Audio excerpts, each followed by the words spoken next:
What's up, guys? Welcome back to the channel. Have not filmed a training vlog in a while, so that's exactly what we're going to do today. We are going to train. Now, I am no longer doing SBD Austin next week, November 22nd, and I will talk about that more later on because it's not just what people think. But for now, we are in a brand new gym. I'm honestly really excited. It's a really sick gym. The only downside is they hold a lot of classes, which kind of gets in the way. But I guess at the same time, I'm getting in their way too, right? So, you know, it balances out. But anyway, we've got some squats and some accessories, right? So let's do it.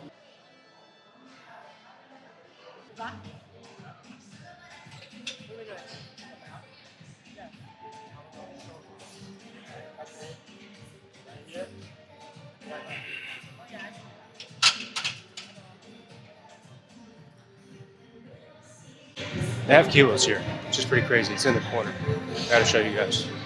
Let me show you. Broncos. And let me tell you something, man. Those things are a rare find. They're tucked away because nobody here knows how to use these motherfuckers. These are all just older people signing up for classes, you know what I'm saying? Nothing against it. That'll probably be me. But bro, it's crazy. I'm squatting, I got people right in front of me. It's like, God, I'm trying to be a world champion. You're here to burn your 5 pounds of Thanksgiving belly fat.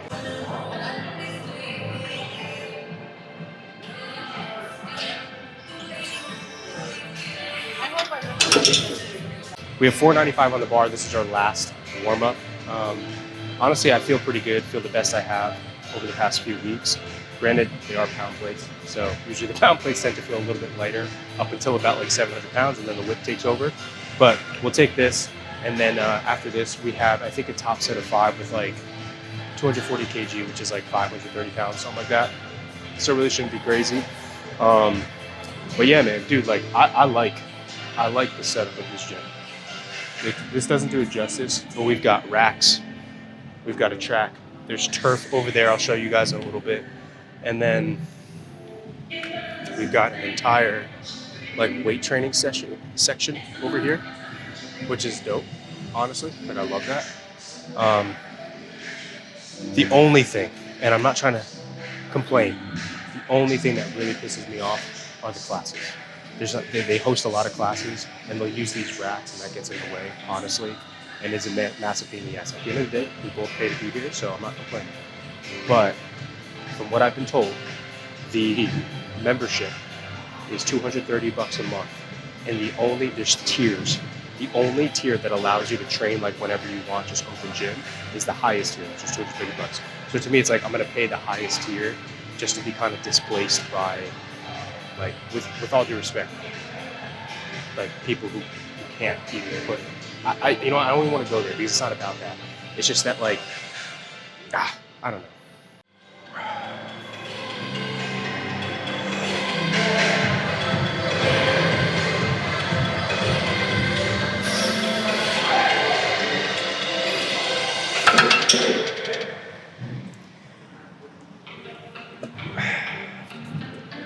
Not bad.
Believe it or not, this is our last set of squats.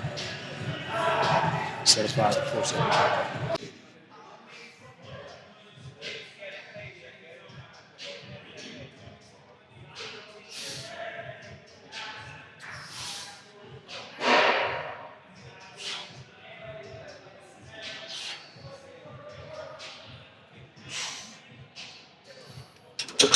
Last set. Heidi's going to spot me on this one.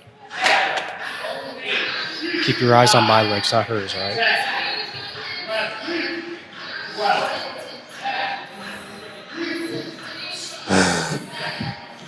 I'll bet you want it.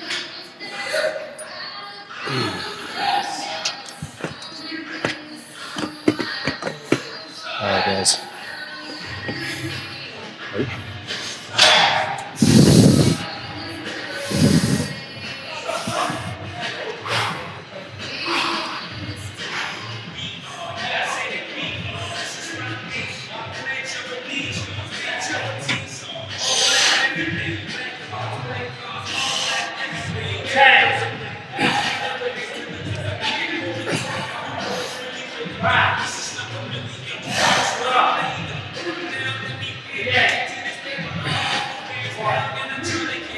Easy.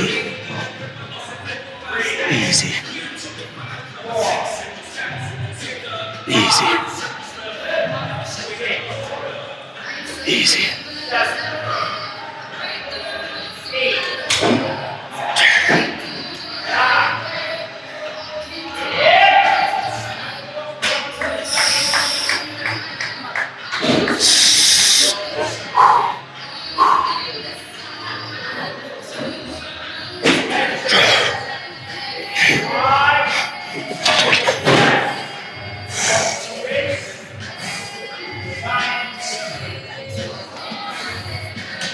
High five. The goal here is 8 to 15 reps, but I want to kind of point my feet in and I guess internally rotate my my legs. Okay. Yeah. All right.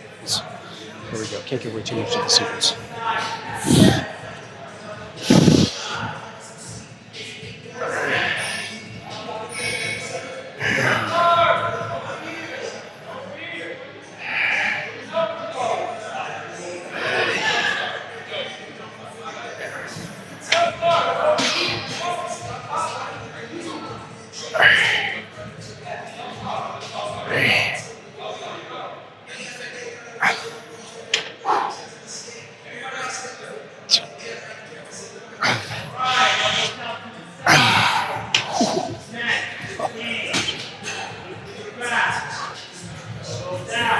I genuinely cannot believe how gassed my body is right now. Walking out the bullshit, walking out the noise. Quality execution. If we have to lower the weight, we lower the weight. I'm trying to rotate. It's a little hard on here.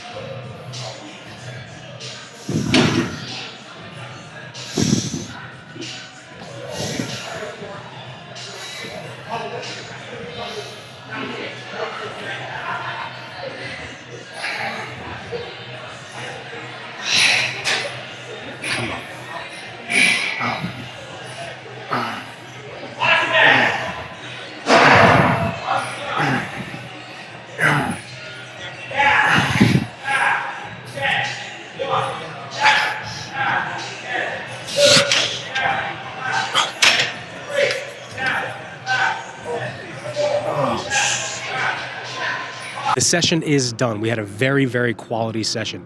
Honestly, I'm really happy with how today went. I love training like this. I love pushing accessories hard. I love getting massive pumps and almost feeling like I'm about to throw up because of how hard the training is. Don't get me wrong, like powerlifting and, especially once we're in like a peak, it's still hard. It's a different type of hard. But this, where it's just volume, where it's just pure grit and guts and just, you don't know if you have another, and then you go ahead and you do 5 more. That type of mentality, that type of training, that's what I live for, man. That's why I got into the sport. I didn't get into the sport to go step on a platform. I got into the sport to have a hard metric to measure my strength against, to have a legitimate professional standard to measure my strength against, right? So this type of training takes me back to that. And honestly, I think that that's why the last few blocks just, didn't really go as well as I'd wanted them to. And that's because we took out a lot of that accessory volume. We took out a lot of that hard training that happened outside of the main movements. So anyway, all that to say, I'm happy with how today went. My body is definitely deconditioned, but I'm excited to get it back in shape. Okay, so before diving into why I am not competing at SBD Austin, I first want to preface with the fact that this was a very difficult decision for me to make. Anyone who is close to me would tell you that I really struggled with this. To most, this would seem like a very logical, simple decision, right? This should be a no-brainer in a lot of ways. But to me, I was at war internally. It was my brain versus my heart, right? It was like my will versus my logic. And I know that that sounds really corny and cringy, but you guys have to understand that this is just how I'm hardwired. I'm hardwired with this, like this sense of I refuse to just give up. I refuse to just quit, right? When things get hard, we have to push harder. Like that. That's how I am. And that's what I believe has gotten me to this point. Now it's also gotten me into some pretty bad situations. And so I've tried to learn from that. And again, that's why I had this internal battle. And so I'm blessed to have several people in my life who know me well enough to give me the proper guidance I need and told me what I needed to hear. Not what I wanted to hear, but what I needed to hear. Things like, who are you doing this for, right? Things like, you have nothing to prove to anyone or even yourself. When things got hard, you have pushed through. This is not one of those times that you need to prove to the world that you don't give up, right? That's the truth. It may not be what I want to hear. I want people to say, no, man, like you got to bite down even harder and go all the way through, even though you got all this shit going on, which I'll talk about in a moment. You just got to go in. You got to go all in. They told me what I needed to hear. And that's special because without these mentors in my life, without these people speaking into my life, maybe my decision would have been different. And then the outcome and the consequences of these decisions would be different, right? And so I just want to stress the importance of, if you don't have people in your life, if you don't have a coach, if you don't have mentors in your life who want what's best for you and can see things a little bit more clearly than you can because they are not persuaded by their own emotions. They're not, they don't have any biases per se. If you don't have those people in your life, find those people. And again, I strongly encourage you guys to find those people in your life. And actually on that note, innocent plug here, maybe I'll throw up some client testimonials, but a lot of my clients are crushing it, all right? Especially the ones who I started working with since August. I would say it's around the 2 or 3 month mark. We really start to see progress show through. So I'm really excited and I'm really happy for them. If you guys would like to work with me, I'll make it super easy. I'll just leave a link to apply in the description below. But anyway, let's talk about SBD Austin. Again, this was a difficult decision for me to make because it was almost like my ego was fighting against my logic, my rationale, all right? First reason why I have decided not to compete at SBD Austin. Nationals is like March 5th. Guys, that's 12 to 16 weeks away. We're getting maybe 3 really clean training blocks going into Nationals. The biggest competition of my life, really, because this is how we're going to get to Open Worlds. And then, of course, Sheffield and whatever else would come after that. So it's a big deal, all right? In order for me to show up my best at Nationals, I need to put all of my energy, time, and resources into preparing for Nationals, all right? If I don't do that, it's going to be really difficult for me to compete. Now, I'm not saying it'd be impossible, but it'd be really difficult. Okay. And I think a lot of athletes going into SBD Austin, especially top Nationals contenders, see it this way, right? There's nothing against the SBD Austin competition. I think it's going to be awesome. I think they're going to do a great job with the live stream. I think that it's going to be a lot of fun to watch. However, there's no real incentive to do it. And that's the truth. I think it's a phenomenal opportunity for athletes who are just right there, but not quite there, when it comes to being a top contender at Nationals. Phenomenal opportunity. They'll get to compete against great athletes. They'll get a little bit of that like Sheffield vibe. They'll feel the energy of what it's like to compete on a platform with bright lights in a crowded room. That's an amazing experience. But to risk not having the best performance of your life at Nationals for a local competition just doesn't make sense. It just doesn't. I'm sorry. Even if this competition was like a full 4 months, maybe even 5 months ahead of Nationals, I still don't think it would have been smart. And truthfully, I was banking on Nationals being like April or May, and then Worlds just getting pushed back. But again, they released the schedule for Nationals, and it turned out to be March 5th. It is what it is. So yeah, so that's the first reason. The second reason is because I am speaking at an event in San Antonio. It's a Greatness Live event with world-renowned sports psychologist Dr. Cook. I was invited to speak, and I'm taking this very seriously. I've spoken internationally before. I've spoken domestically. I've given seminars. I've done all of that. But this is the first real, true keynote I am delivering. It'll be about 30 to 45-minute keynote, and I'm really excited about it. And so I'm going all in on this. Public speaking is something that I have really wanted to scale up, to get really, really good at. And I believe I have a lot to offer in that field, in this space. And between public speaking and acting, it's kind of like powerlifting. It's like saying that I want to be a world champion powerlifter, but never signing up for that local meet, that first meet, that state championship. And then, once I qualify for that, or once I do well at that, going ahead to nationals. That if you want to be world champion, you have to go down that route. It's the same thing in every other industry. What are those steps, those milestones that you need to hit in order to keep escalating, right? Elevating. And this is one of those big, big milestones. This is kind of like the state championship, I would see, if I were to relate it to powerlifting. So I want to do really well. Well, that speaking event is in San Antonio, which is about an hour from Austin, right? But it's the 20th of November. So that's 2 days before the competition. So here I am, just 3 months away from nationals, going to compete and also give a keynote to people. We're talking about some very successful people going to be there. It costs at least $1,000 just to get a ticket to attend this event. So spectator wise. So I'm going to deliver a phenomenal performance there and then expect myself 2 days later just to deliver a phenomenal performance at the competition. It just doesn't really make sense. I'd rather focus all my energy on the thing that matters more in this particular scenario. And look, the other thing too is networking. I'm not there just to speak. I'm there to listen as well. I'm there to shake hands, to meet people, to be of service, to be of value. That means taking time away and sitting with people for 15, 20, 30 minutes at a piece and genuinely hearing their story, right? And delivering value where I can. That takes a lot of energy out of me, man. That really does. I'm introverted. That takes a lot of energy out of me. So to expect myself to be able to be fully prepared for a real keynote at a great event with one of the world's greatest sports psychologists in history, and then give my energy, give myself to anyone and everyone who's there that night and then even the next day, and then expect myself to be able to drive to Austin, go through all the media duties, and then compete. It's a lot, guys. It's a lot. And it just doesn't make sense. If this was a world championship, obviously the decision would be different. If this was a national championship, obviously things would be different. But it's a local meet. There's no real incentive. So the stars have aligned to, it just doesn't make sense. All right. So that's the second reason. The third is training. Training really just hasn't been going well, to be completely honest with you. Bench is the only thing that's going pretty good. And I know some people would be like, well, you just hit a 513 bench PR. My best in competition before was 491, which is phenomenal. I personally believe I should be at 540, 550 on bench. So it's still not that impressive to me. But regardless, my point is bench doing okay. But squat and deadlifts destroyed. And there's a lot of reasons for this. Okay, I think the biggest one is the fact that there was a perfect storm of stress. Okay, what I've come to realize that your body doesn't really know the difference between physical stress and mental stress. It kind of interprets it or responds to it in the same way, right? It's just, it takes a toll on your central nervous system. And so I went through this period where, when training was going really well, around the time I filmed the King of the List podcast, which was a phenomenal podcast, by the way, training was going amazingly, the best it's been in a long time, years, really. I had a bunch of public speaking stuff going on one weekend, which happened, of course, on my week 4 of that block, which kind of pulled things back a little bit, but I was still okay. But then going into the next block, for context, my grandfather passed away back in September.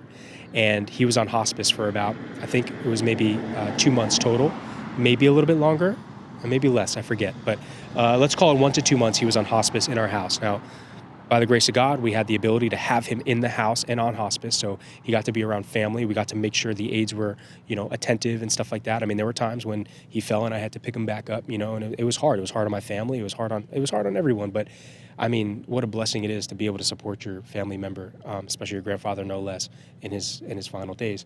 So he was on hospice. He was there. All right. Now, he happened to pass in September. Okay. How do I put this? So my grandfather passes, and that was a big stressor on the family, of course. It's a lot of emotional stress. And again, all this fatigue is compounding. You know what I mean? I never really have time to just breathe, whether it's relationship oriented, whether it's business stuff, whether it's, it could be training itself, family stuff. It always compounds. There's never really a release. And the problem is when you push your training too hard, that's when you're going to run into issues because your body can only handle so much. And my body was only able to handle so much. So pretty much almost right after my grandfather had passed, I think all of that stress just hit me like a brick wall. And I became the most exhausted and tired I had been in years, guys. Like, I could barely find the energy to get to the gym and get under a bar, let alone do what was prescribed. I still did what was prescribed, but it was hard as fuck. Like, hard as fuck. And it wasn't like today's kind of hard, right? Like grueling volume. It was like, I genuinely feel like I'm dying, to the point where for another week that kind of continued. The training block was just getting worse, worse, worse. Some injuries started to flare up. And this was about 2 or 3 weeks ago. And then boom, everything just hit a massive wall. I literally had like a stress-induced fever because one night, it only lasted for one night, no other fever symptoms. All I had was just my body was incredibly weak and tired. And one night I had like the chills, I had the cold sweat, stuff like that, woke up, felt better. But again, just still that tired feeling. And then after a few days, it slowly dissipated. And again, just had no choice but to pull back on training. I'm rambling. My point is, I hit a massive wall of fatigue, just overall fatigue. I have not been that tired in a very long time. And yeah, man, and I'm still kind of recovering from that, to be completely honest with you. I feel much better, but I'm still recovering from that. I've got like this weird groin injury issue, whatever. My left hip was bothering me a ton, but that's kind of, subsided. So it is what it is. Some of it's my fault. I pushed my training way too hard when I probably shouldn't have. I did not pace my especially my secondary squats. I did not pace my squats well whatsoever. I just pushed way too hard. But at the same time, I tried my best to kind of follow what was prescribed. And, look, it is what it is, man. You live and you learn. But that's what it is. So I think just way too much training fatigue just hit me like a brick wall, was not recovering well. You cannot burn the candle at both ends, not at this level, okay? Not at this level. So because training it is not going well, there's a lot of question marks with training. It's just, when you add that to the other two big reasons, it's like, dude, what are we doing, man? This just doesn't make sense. Like, why would we compete? Like, what do you have to prove, And again, my ego was fighting this. Because to me, as much as I agree with all of that, it makes perfect sense.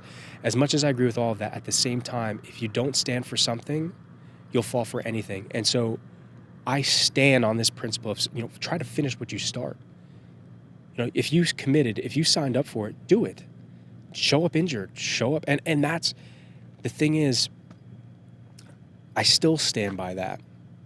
The problem, though, is that wisdom would say something different. A wise person would say, there's a time to push, there's a time to stand your ground, and then there's a time to retreat so that you can win the war. The goal is not to win this little skirmish over here. The goal is to win the war. What do we need to do in order to do that? And so what helped me finally make that decision was, I pictured myself as like a war general during the times of like Alexander the Great. And I thought to myself, like, okay, these are my men. This is the situation, this is the landscape. What decision do I make? If SBD Austin is like this little battle that we could do to try and conquer just this little piece of land, which really isn't gonna do anything for us. But the real goal is to conquer, I don't know, East Asia or something like that, right? Like, what makes sense? Risking losing my men here just so that I can then try to recoup so that we can go take on the real big battle that we need to be prepared for? Or not risk my men's lives, do the smart thing. Let's train, let's feed them well, let's get them ready, and then that way we can pack that much more of a punch going into the real land that we want to conquer, the armies that we're really going to have to go up against, right? In that situation, it's a no-brainer. So again, that's kind of what helped me make the decision. But that's why I won't be doing SBD Austin. Trying to think if there's really anything else. Travel issues right now, airports are an absolute disaster, but truthfully, it's not much of an excuse because I have to fly to Texas anyway.